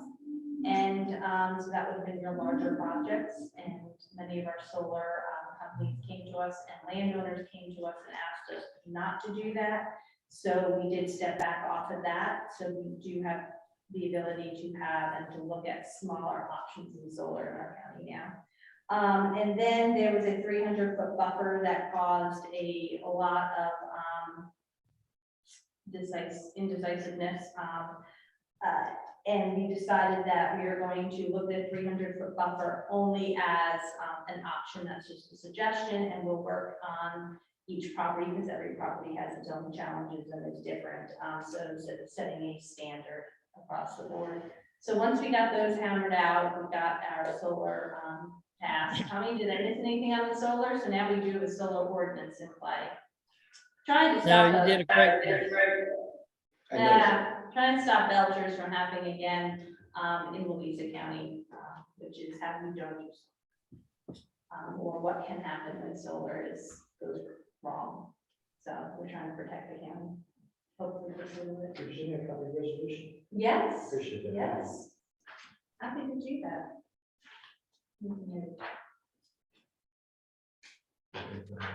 Very good. The next Commissioner Waters. I had two little things. One is I was approached, we have a lot of farms in Greene that have been working with Culpeper Soil and Water to fence the usually a 35-foot buffer, all of their streams. But I recently had a gentleman stop by offering to pay $10,000 an acre, and they would then also maintain the stream buffer. That was a new one on me, and I wish I had brought the paperwork, which I will do the next meeting, because I hadn't heard of that. They were particularly looking if they had an interest in the Rivanna River and the tributaries that flow into it, which includes Welsh Creek, which runs through my farm. But I've long since had the buffers already on my place, which is under conservation easement. Anyway, I will bring the paperwork for this other offer, which was even juicier. We have Culpeper Soil and Water has been paying a very great preponderance of the cost for some time, and that has been getting sweeter and sweeter as time goes on, of getting these buffers in and the watering systems and all of that. But this is the first time, and the government has been paying little teeny bits of money for the acreage lost inside that fence. That's been going on for a long, long time. But this is the first time I've heard a thing where they will maintain the buffers, which is actually a big expense to the property owner, the buffers and the fences. So, and pay money on top of it. So I don't know, anyway, I wish I had thought to bring that paperwork in, but I will the next time. Oh, there's one other thing. I wanted to comment on the very nice roundabout on 20 and Prophet Road, which is the most user-friendly and attractive roundabout that I've seen. We have that thing is a three-way roundabout, and that may be part of why it's so nice. But we, in Greene County, we have had one at Freddie Creek Road, Matthew Mill Road. You know exactly what I'm talking about, Dale. That's also a three-way, and it was considered for a roundabout some time ago. We dropped it as being too difficult to acquire right away, expensive, but now it seems to be back in the plan, possibly in one of our smart scale applications. Anyway, if I hope we get something that turns out nearly that well, because that thing is really improved at Prophet Road and Route 20 intersection a lot. Big safety. Yes, absolutely. Thank you. Commissioner Herring? The biggest news for us is that we are now beginning to form our own water authority. We finally got the resolutions from each locality. We're going through the process of trying to get that set up. So hopefully in the next 30, 60 days, we'll be in charge of water, which is a big improvement for some sense it's been, I think so, but for our future growth, it was vital. We were being they were attempting to bully us, yes. So that's a big thing for us, and should lead to a lot of improvements. A couple of small things. We just passed a zoning ordinance to include agricultural meat processing facilities in A1 on a smaller scale. That was asked for. We also rezoned the 2933 from B2 to B3. That was somewhat controversial for one of the businesses there is leasing the building, and whether will be removed, but that's not really a board decision. And I think, I'm not sure I mentioned this before in a previous meeting, tourism has taken there's a lot of opposition in Greene towards certain tourism. Glamping was approved. I'm not sure what month it was in. It seems like it's been going on for years. I know we tried like in the fall and recently. There's another tourism project coming up, actually two, and I'm seeing signs in opposition to those as well. I've got a meeting with individuals concerning the project. So one of the things I suggested is that we increase our TOT taxes by 3 cents, and that 3 cents go directly to public safety, so that we allocate that money, so that takes away the argument that people always come up with that we can't afford to do this campground, this tourism event because the public safety is not, they can't afford to increase the deputies. Well, if you do this, the money's already built in, therefore you can't. So hopefully that'll go through tourism council to discuss that, and we'll bring it to the budget next year. That's all. Yeah. Thank you. Thank you, sir. Commissioner Smith? Thank you, Mr. Chairman. I've been kind of laid up in the last 10 days recovering from COVID, so I don't have that much to share. Other than I just wanted to say thank you to everybody on the commission for the Regional Housing Partnership. Those who have read the notes, our fearless leader at the head of the table there is now the fearless leader of the Regional Housing Partnership. So I'm here to help support him in the organization moving forward. But it's just great to see how the Regional Housing Partnership has grown up and is really impacting people's lives and moving forward. So I'm good, Mr. Chairman. I'll let my fellow compatriot of Fluvanna County pick it up from there. Sure, Mr. Brown. Similar to Greene County, we are very close to starting the process, but we're in the middle of the process of getting our water going as well too. So that's again a big step for the county with really 3 water programs that are in the next 15 to 20 years or shorter that are happening. So that's going to be a big positive for the county in for economic development. We have a business park that is getting a lot of attention for Union. That's just a stage 3, but went through the process of doing all of that, and that has led to some activity, which is really looking promising for the county as well too. We just did a wage compensation analysis and study. The board voted yesterday to implement that study to bring all staff that are below the minimum of the band up to that band, and then some additional increases. That was a little bit, there was a lot of discussion around the sort of the purpose and how do you address the fact that some people are maybe getting raises and others aren't. We ended up implementing a program where we gave a 3% raise for years. We gave up to a 3% year. I'm sorry, we gave a years of service raise of 0.5% per year, up to 6% for those that were in that band, with a minimum of 3%, which I personally wasn't in favor of, because I felt that we just gave them a 5% raise. And the argument there was that, well, inflation is taking toll here as well too. But I wasn't in favor because I didn't think that was the purpose of the study. The purpose of the study was to be competitive for those areas that weren't competitive to begin with, and that the raises should be left to the budgetary cycle. But we did that, and then I think the only other major thing to report is similar to the other counties. We're going through the comprehensive plan process, and we have some folks that are not from here, and we have some folks that are from there. But the big discussion has primarily been around growth. Fluvanna County had a lot of projects that were in the works when the housing crisis hit 10 years ago. And so now we're seeing a lot of those projects filling up. And the sense from people in the community is that we've gone wild, which we really haven't. We haven't approved that many new projects, but we're putting up the old projects.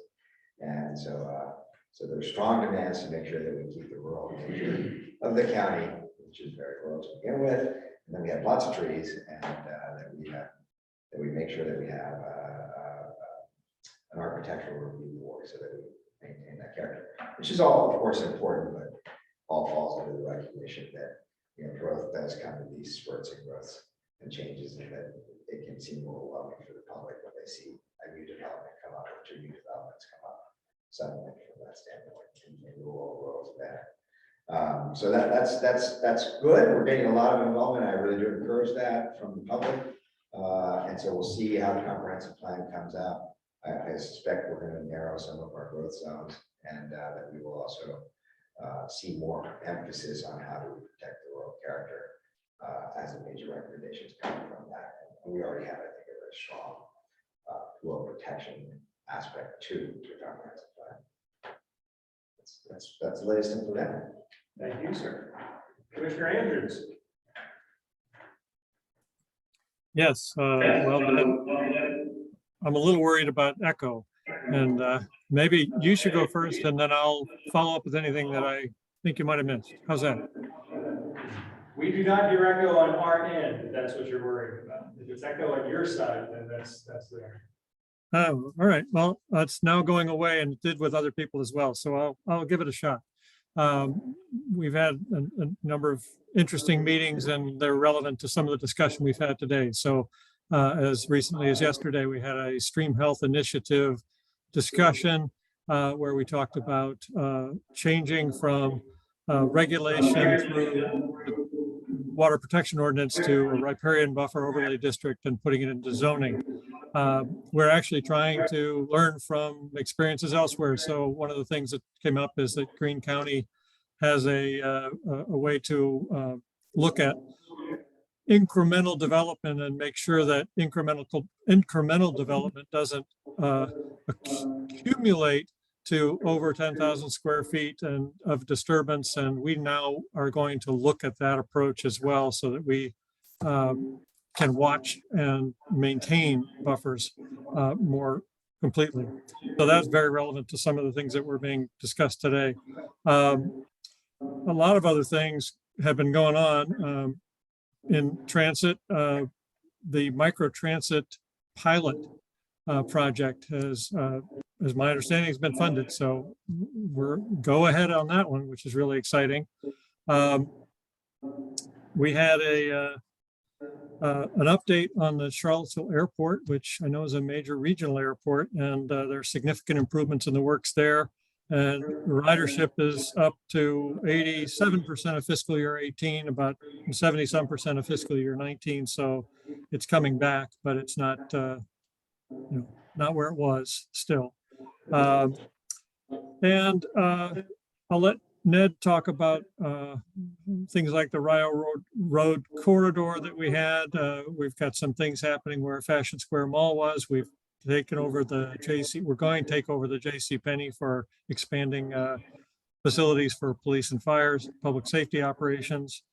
And I heard some people talking about homestay short-term rental issues.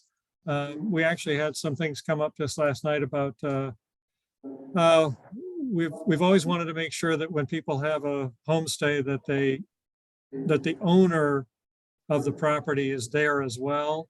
But we recognize that sometimes the beneficial owner isn't really the named owner. And so we wanted to accommodate that.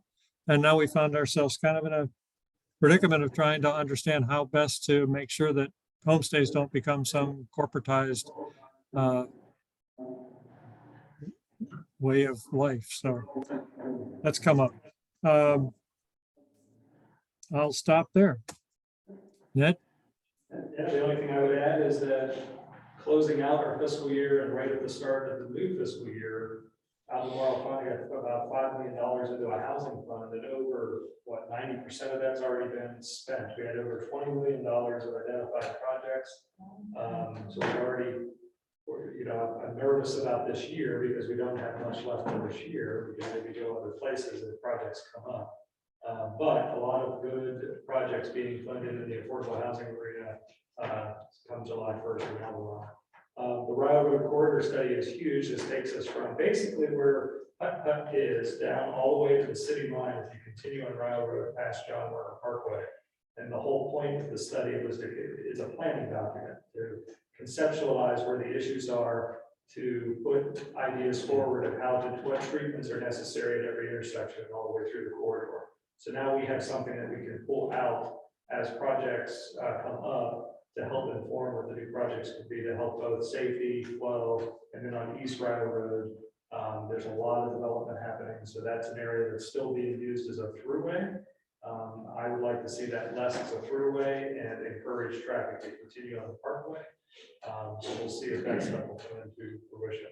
The Fashion Square Mall item that Commissioner Andrews mentioned, of police and fire will be putting an anchor in. It's not the whole JCPenney, but it will be a good portion of that. And it would be, like compounded vehicles and vehicle storage, evidence storage, work on fire station or fire engines and police vehicles.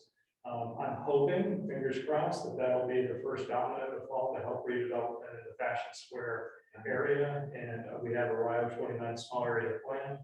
And I think if the county stepping forward to be a good anchor tenant there could really help with the redevelopment of that whole quadrant.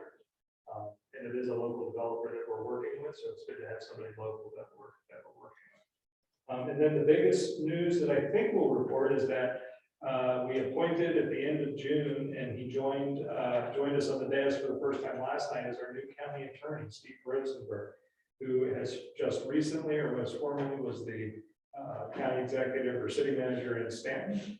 He was previously also with the work for UVA and has been a county attorney in other areas. So he has joined Albemarle County after the retirement of Greg Kampner back in April 1. So we're thrilled to have him join us and look forward to working with him. We think he's a strong addition to our executive team. And with that, I'll close out, and then we'll go to Commissioner Payne. All right. The city recently adopted a 5-cent plastic bag tax to line up with Albemarle County, which is going to take effect in January. We've formally begun the search for the next chief of police and are soliciting public feedback at the moment. And we'll be doing some forums and other public engagement. Implementation of the zoning rewrite is continuing. We've had a few public open houses. We're going to be getting another update by the end of the month. Likewise, we're hoping to kickstart soon a more formal methods for implementing our adopted affordable housing strategy, which hopefully will help build some momentum around creating a local land bank, having a more systemic approach to maybe utilizing community land trusts, and identifying a steady mechanism for funding the housing strategy at $10 million a year. We've been able to do that in the past 2 years, but there's really no formalized way to guarantee that longer term. And finally, maybe the biggest thing is on August 15th, we're going to be hearing about an ordinance to approve collective bargaining for city employees. That's going to be a discussion, and in September, council will be voting on whether or not to adopt an ordinance to allow our employees to collectively bargain. And if approved, we expect that transit and fire department will quickly be pursuing that. And a similar timeframe, our school board is also considering an ordinance to allow school employees to collectively bargain. That will be happening about the same time. And finally, probably like other places, we're having some significant challenges with school bus drivers for the upcoming school year. We're working on a safe route to school plan to help deal with that, but we've still got 40 school buses, but only 7 drivers for them. So looking at both, how do we anticipate more people are going to be walking, make that safe, but also what, if anything, can we do to buy buses that maybe don't need CDL certified drivers, or what other incentives can we offer to try to get more school bus drivers for the upcoming year? But those are the big things. Thank you. And Christine, do you want to hit these items for the next meeting or upcoming meeting real quick? Yes, those are on there as a placeholder for what we anticipate coming before you in September. The FY24 projected budget and local revenue request, home and CDBG papers, draft presentation and public hearings, and then update on the Blue Ridge Cigarette Tax Board in its first 6 months of operation, and then legislation update on the all virtual meetings that's allowed for regional bodies. Very good. And then we will be hearing from Christine on the date for a special meeting, so everybody please be on the lookout for that. Date for special meeting, date for executive finance committee to meet, and date for the 50th anniversary celebration committee. You might have Keith speak, but that he probably the first meeting. Is that true, Mr. Smith? He didn't hear you. Can you say I that? said, yes, we may want to have you speak as a guest speaker at that celebration. That's what we heard. Yeah, I'm assuming you had that first meeting, that first, back in 1954. So I'm just wondering if you'd be willing to speak there. This is when Moses came off Mount Sinai.